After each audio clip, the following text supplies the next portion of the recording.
அண்மை செய்தி. தமிழ்நாட்டின் முதலமைச்சராக விஜய் பொறுப்பேற்ற பிறகு முதலில் அதிகாரப்பூர்வ பயணமாக டெல்லிக்கு புறப்பட்டிருக்கிறார். அது குறித்த காட்சிகளை தற்போது நாம் பார்த்து வருகிறோம்.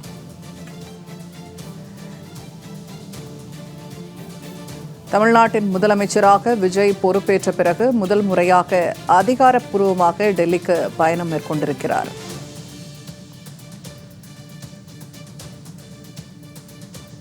விமானம் புறப்பட்டு செல்லும் காட்சிகளை தற்போது நாம் பார்த்து வருகிறோம்.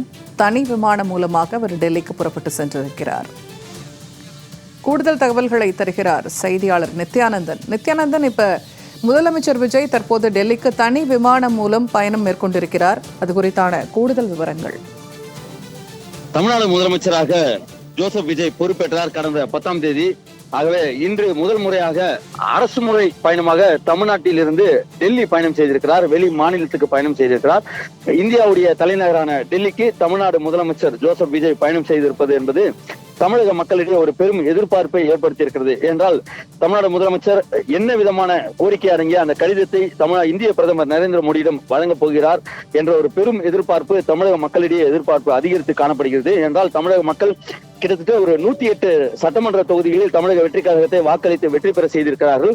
2 திராவிட கட்சிகள் தமிழ்நாட்டை மாறி மாறி ஆண்டிருந்த அந்த நேரத்தில் தமிழக வெற்றி கழகம் துவங்கிய 2 ஆண்டுகளில் ஆட்சியை கைப்பற்றிருக்கிறது. ஆகவே தமிழக மக்கள் பெரும் நம்பிக்கையோடு தமிழக வெற்றி கழகத்திற்கு வாக்களித்து ஒரு ஆட்சி அமைக்க ஏற்பாடு செய்திருந்தார்கள். ஆகவே பிரதமரை சந்திக்கும் பொழுது இந்தியாவில் தமிழகத்துடைய முதலமைச்சர் என்ன விதமான கோரிக்கையை வைக்கிறார் என்பது தமிழக மக்களிடையே ஒரு பெரும் எதிர்பார்ப்பு இருக்கிறது.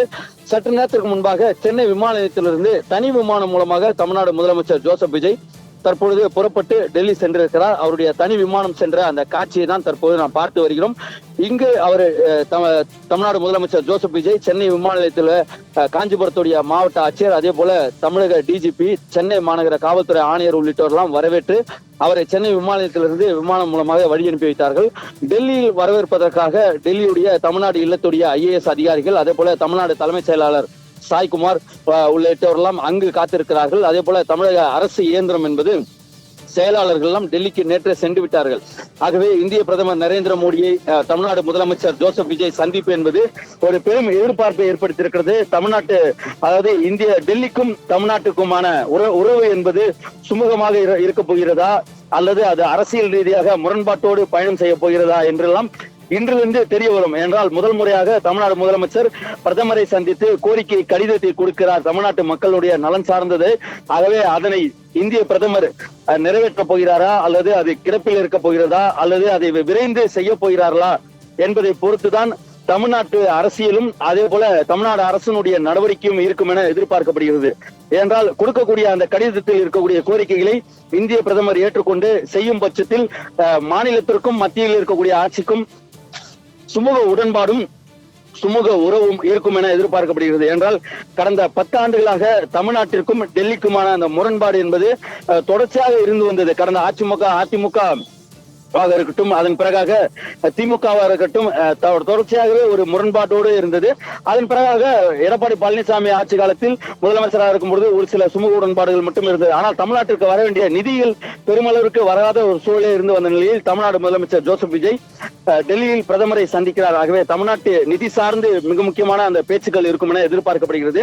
ஏனென்றால் பட்ஜெட் தாக்கல் செய்ய வேண்டியது இருக்கிறது, நிதிநிலையை தாக்கல் செய்ய இருக்கிறார்கள். ஆகவே அதற்கான நிதி, அதே போல மெட்ரோ ரயிலுக்கு தேவையான நிதி, PMC கேர் பள்ளி மாணவர்களுக்கான அந்த நிதி, அதே போல GST வரி வருவாயில் இருக்கக்கூடிய நிதி, அதே போல காவிரி குறுக்கே மேகதாதுவில் கர்நாடக அரசு அணை கட்ட முயற்சிப்பது, அதே போல தமிழகத்திற்கு வர வேண்டிய பல துறைகள் சார்ந்த நிதிகள், இவை அனைத்தையும் கேட்டு பெறுவதுதான் தமிழ்நாடு முதலமைச்சருடைய மிக முக்கியமான இந்த பயணத்துடைய நோக்கமாக இருக்கும்.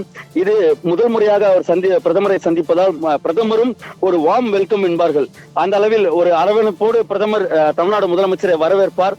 ஆகவே இந்த சந்திப்பு என்பது ஒரு மகிழ்ச்சிகரமான ஒரு முதல் சந்திப்பாகவே இருக்கும் என்று எடுத்துக்கொள்ளலாம். ஆகவே தமிழ்நாடு முதலமைச்சர் சென்னை விமான நிலையத்திலிருந்து புறப்பட்ட அந்த தனி விமானத்துடைய காட்சியோடு தற்போது நாம் பார்த்திருக்கிறோம். இனி டெல்லியில் இருக்கக்கூடிய நமது செய்தியாளர் யோகேஸ்வரன் டெல்லியில் இருக்கக்கூடிய முழு தகவலையும் நமக்கு தருவதற்காக காத்தும் இருக்கிறார். ஆகவே பார்க்கலாம். தொடர்ந்து இன்று நாள் முழுவதும் தமிழ்நாடு முதலமைச்சருடைய ஒட்டுமொத்த பயணமும் சந்திப்பும் குறித்து தொடர்ந்து பார்க்கலாம்.